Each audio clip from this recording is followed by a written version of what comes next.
is it me? They've always come and gone. They've always come and gone. One after another. She's Izzy. I'm Izzy. I'm Camilla. That's Camilla. We decided it might be fun to take a look at Gabbie Hanna's discography and create a tier list of her songs, because why not?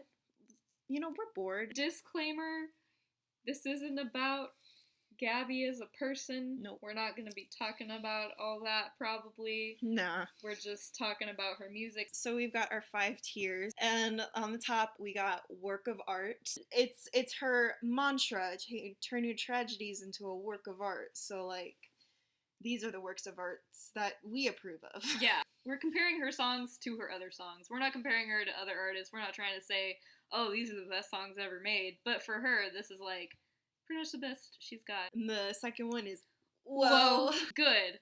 Not top tier, but still pretty good. Yeah. Next we got on brand. Nothing amazing, nothing special, just on brand. Yeah, it's just there. And It's according to Izzy knows more about her than I do. So Yeah. apparently she says that a lot. Next we got it's a metaphor. Gabbie likes metaphors. But Shallow metaphors. I don't know if she knows what a metaphor is. Those are basically the songs that are just they're below average. And lastly, we got Bullies! High school fucking bullies! That's the worst stuff she has. yep. So her very first song that she ever released was Out Loud. Say what you mean out loud. Oh, it is bad, but Yeah. like it's not bullies. Like it's not awful. It is her first song, and I think her intentions were good with it. It's a metaphor. The second one that came out was Satellite. I'm a satellite. Unless you let me in. Bullies. Bullies. 100%. It's just so, like, again, metaphors. I don't get what she was trying to say by saying that she was a satellite. Because in the chorus she's like, I'm a satellite until you let me in. But it's like, satellites don't stop being satellites when they move. it was a very boring one. I remember it came out like almost right after Out Loud. Like she was just trying to put something out there, and I could just tell how like she wanted to be relevant and she just wanted to put something out there. The next one that came out, Roast Yourself Harder. First single out loud sounds better on mute. And speaking of single, it makes no sense, man. I'm a satellite but never had a true connection. My music's underwhelming, but my biggest crime. My New York Times best-selling nursery rhymes.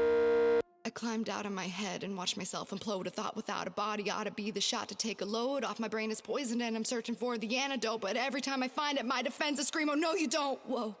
I'm very torn about this one because I feel like if we had made this tier list like 2 years ago, I would have put it like in the S tier or in the work of art tier. This piece of content was turned into such a meme. I found it very odd because I remember when you showed it to me, I was like, this is pretty dope. Like, it's like she's being silly and that she's being serious, and I thought both parts were well done, personally. Yeah, that's why I think it's a work of art, in my opinion. And then I was just so confused, like, when it became a meme last year, earlier this year, whenever it was. Part of the, like, stigma makes me almost want to put it in the whoa tier. Whoa. Sorry, I gotta say it right. Also, this is the origin of whoa. Whoa.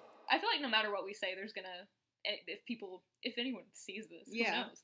I feel like there's gonna be stigma, just because there is a lot of stigma around talking about her at all. I love it just as a single, and like it's very honest, and she played to like her storytelling. Like she was talking about YouTube itself how like stupid it was. Yeah. So like I loved it. I thought it was honestly, I'll back you up. Let's put it in the top tier. Yeah, I think it's a work of art. Next, we have Honestly and Honestly Encore. You're reckless and selfish and you can't help it. Say you're talking to me honestly. This was probably my introduction to Gabbie Hanna in general. Yeah, this like was the first thing I showed you. Honestly, I was blown away. The production was impeccable. It was just like a really fun, high energy like pop song. The encore was also amazing. Very much like Melanie Martinez vibes with the like broken music box kind of sound going on in the music. You're a loser and I'm ashamed to say I ever knew you a user, taking all I gave you. The main point I want to get across is I think this is the best piece of music Gabbie Hanna has ever made, and I'm gonna go ahead and pretty confidently say will ever make. I've just been disappointed in so much of what I've heard from her since I heard this song. Sorry, that was a lot. No, you're good. You are a music reviewer, so I figured that this was gonna happen. I would put it at work of art. It was just a nice bop, and I love, honestly, Encore. My little like emo heart. I just love the angst and anger in it. It's just so good. Also, the way it grows in honestly Encore, like she like vocally, yes. How she starts off very quiet and then by the end she's like screaming, like yes. she's getting more and more fed up with this person. Oh, very cool. It's so good. Oh my gosh, it's all downhill from here, you guys. Sorry, guys. Next, we have Monster and Monster Reborn. Maybe I'm the monster that's been here all along. Right. So I didn't know Monster Reborn was a thing until like half an hour before we were gonna film this. Like after Honestly came out, I was so hyped. I was so ready. I wanted more. And then I watched them. Okay, I need to separate the music video from the song. Okay, the song is okay. It's okay. It's okay. Any song in the BOOLIES tier and like most of the ones in the It's a Metaphor tier, I would skip immediately. But if this song was playing, I like might just tune it out. It's a Metaphor makes sense because like it's not god awful. I feel like you're letting the video. I am, honestly. That's why I feel like it should be an on brand. Okay. It is on brand for her, but okay. So the video put me off entirely when I watched it. Like it was okay up until the very end where she depicted herself lighting her ass on fire. Like suicide is not a like I don't know it's not a joke and you don't put that in a music. Like I get where you're coming from, love, like I want to hug you, but don't do that. You have a younger audience. She has had many controversies and people have been upset with her for many different things, and I'm not saying those things are or aren't justified, but what I am saying is out of all the things to get mad at her for, why was there not a huge uproar about her including that in a music video?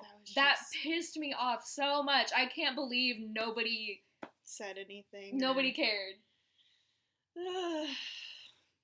So, yeah, the music video definitely brings it down, but just the song as a whole, I feel like it's very average.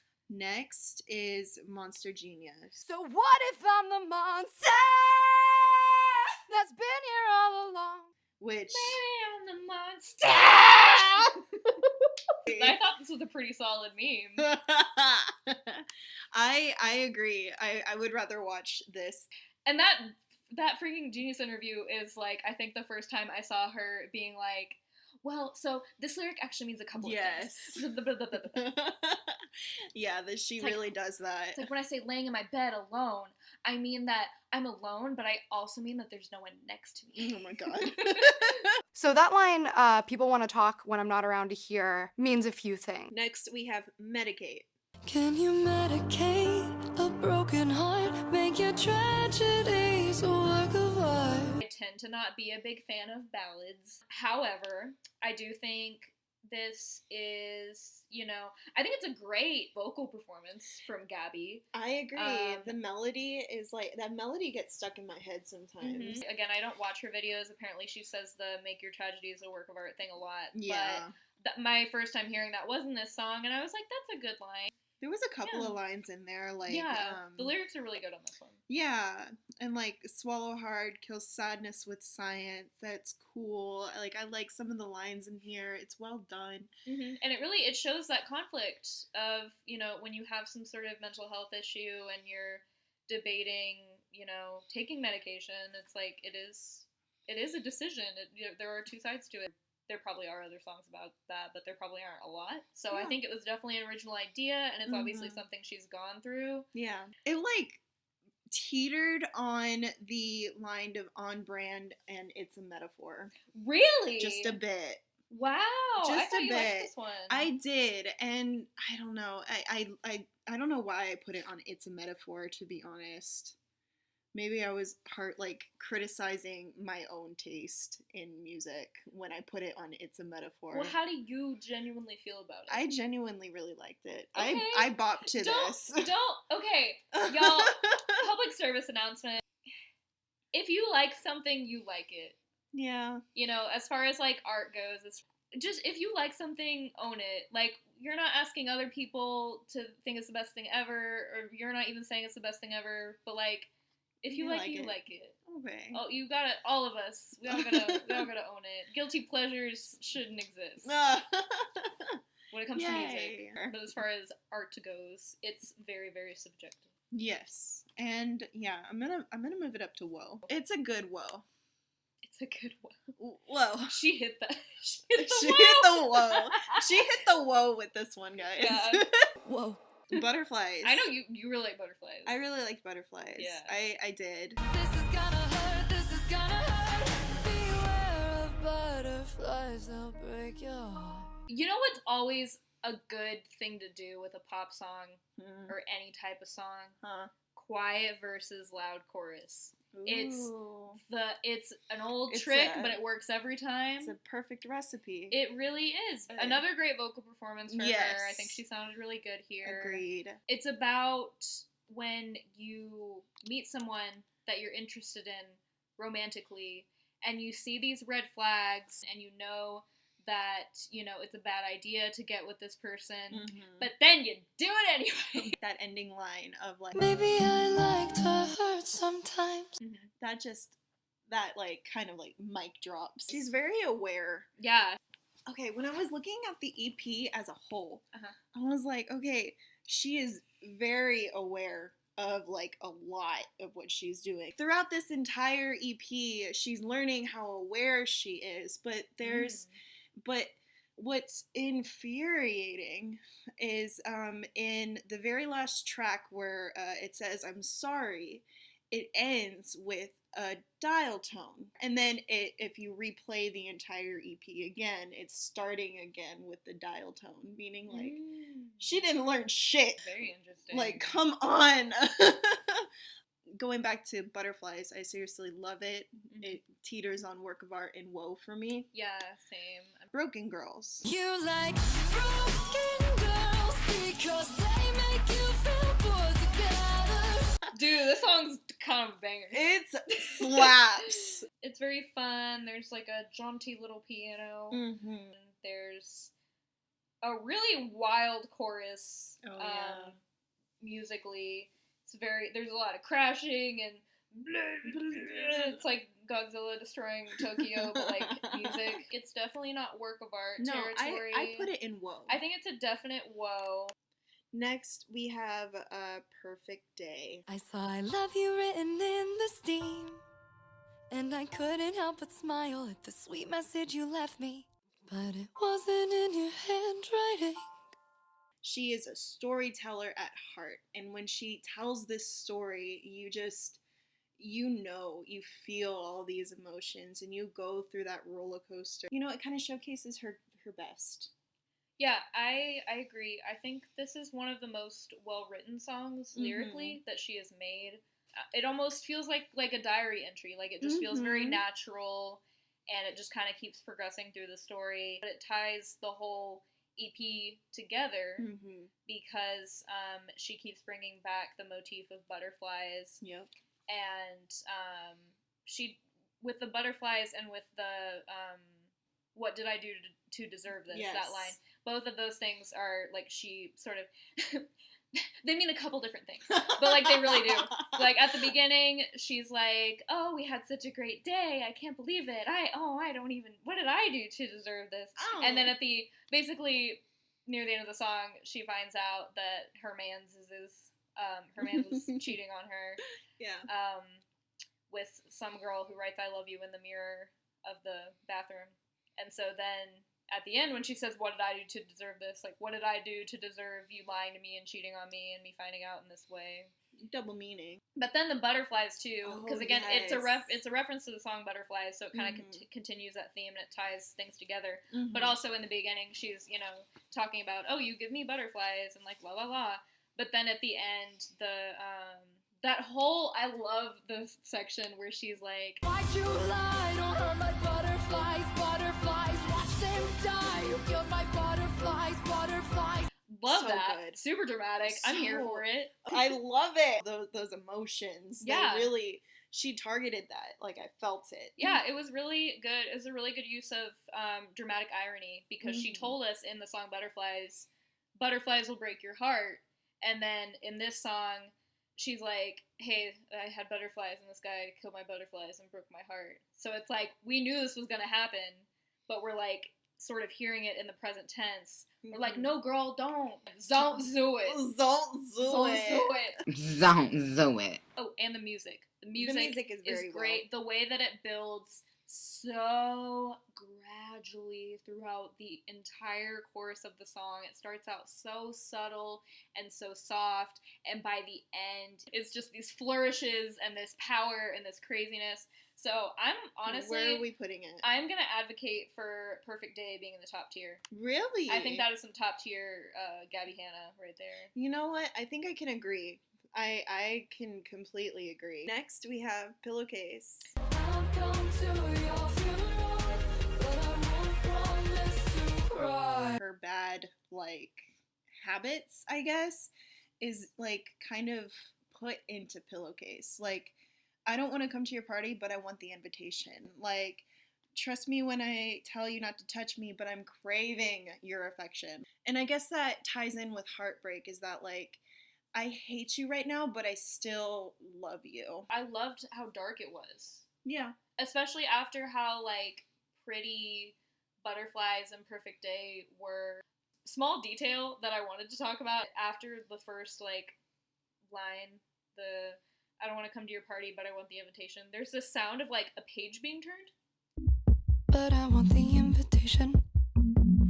Like a little flick. And Yes. I wanted more of that. It happened then, and then I think it happened after the first line of the next verse. Yeah. And that was pretty much it. It's an interesting little sound effect because it puts a visual in your head. Because I Yeah. saw her there, like, writing in a burn book, writing in a diary, just being like, I'm angsty and I'm mad about this breakup. Flick! Yes. La la la la la. That was, like, an interesting noise, and I feel like they should have made it more integral to the song. On brand? For now, on brand. Yeah. Sure. Next one, Goodbye for Now. I gotta say goodbye for now. So basically, the Two-Way Mirror EP, she goes Broken Girls, Butterflies, Perfect Day, Pillowcase, Medicate, Goodbye for Now. And I was listening to Goodbye for Now. I didn't find it very interesting. I didn't really like the vocal processing that was happening. I hated the auto-tune. It was unnecessary. But honestly, what was really unnecessary was the entire existence of that song. Really? When I was listening to the EP, I think it would have made so much sense for it to end with Medicate. Because basically the story, based on the song order that we just talked about, the story is, you start with Broken Girls. It's like, oh, I met this guy, but he's like, ugh, he's you know what, he's not good. Butterflies. Oh man, I kind of like this guy, but like, I know he's not good for me, but like, oh, he's so cute. Then you got Perfect Day. They're in a relationship. He They cheats broke on up. her. She's upset. And then you got Pillowcase, which is like angry ex-girlfriend. Like, I'm going through the grief. I need to be upset. Yeah. And then Medicate, to me, feels like a conclusion because it's her Really? dealing with the ramifications that this breakup had on her mental health, which was already not in the best state. And so it's her sort of reflecting on her own mental health issues and then also the breakup. And so she's obviously got a lot going on where she's very sad, and it's her trying to decide, like, oh, should I take medication? How will this affect me even more? All that kind of stuff. I feel like it could have ended there for what she was going for with the sort of story. Yeah. I like Medicate as an ending better musically and thematically. So I feel like Goodbye for Now did not need to exist as a song. I think it needed to change completely. Being friends with your ex after that whole mess of that EP doesn't make sense at all. Some people can be friends. Some people. But after all of that shit, it just doesn't make sense. But I honestly wish she kind of like sang it like acoustic or like acapella. I don't know, because like that whole like, we did not need the weird vocal processing. no, we did not need any of that auto-tune. And I think what she was going for, because I think I've heard her say like she loves sad songs that sound happy. And I feel like she was trying really, really hard with this song to be sad but happy. It doesn't even sound happy. It doesn't. It doesn't. It sounds upbeat, but like that's why it sounds awkward, is because like she's saying sad things in a sad way, and then the music is like, we're like kind of in a club, but it's like about to close. Yeah. Like that's the vibe of the music. Like that's why I'm saying like it's I get what she's saying at the end. Like I just read the lyrics and like I get what you're saying. You guys are not in the same place right now. Y'all need to end things. This feels like a mutual agreement. But it didn't need to sound like that. Her message here was very much clouded in auto-tune. I put her in Bullies. Dandelion. Call me what you want. Dandelion came out as a single from Bad Karma.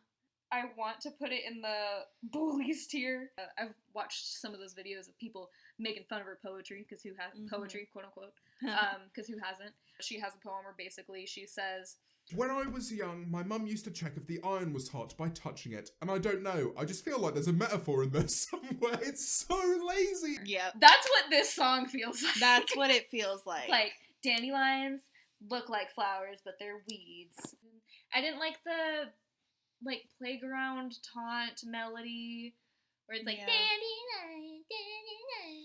I didn't like that. It could have been without. Like, it just felt very like, wow, I'm so clever, guys. Dandelion. It's definitely Bullies for me. It's a bully. It's a bully for me. It's not it, sis. It really wasn't. And that beautiful. I'm sorry. We're talking about the music video for a second. That beautiful animation for that music video, and to have it backed up by that song. I know. Oh, that just sucks.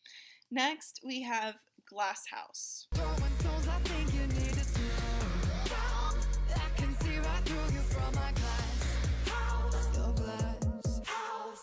Another cool video. Cool video. And also a song is there. There's a song playing. All of these songs about all of her drama and her, like, kind of relishing in it and, like, making herself the bad guy and accepting, like, herself as a bad guy and that sort of thing. I was not here for it. I didn't care.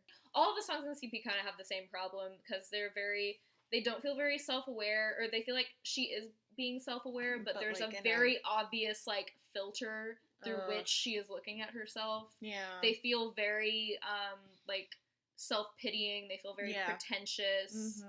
Like, the music production, I feel like, matches that same anger that she, like, projected in Pillowcase, maybe? That's fair. So, like, that's why I felt like it was on brand, sort of, but, like, I don't know. I found myself, like, grooving to the beat of the music rather than listening to the actual song. If it were on the radio, like, I wouldn't switch it. I feel like I would just listen to the music of it rather than the lyrics and just completely take her out of it. That's my problem with these Bad Karma songs, is you can't take her out of it, because we're talking about, like, her better songs are songs that, yes, they're about things she's gone through, and they may have her specific details from her experience, but at their core, they're things that, you know, a decent amount of people can relate to.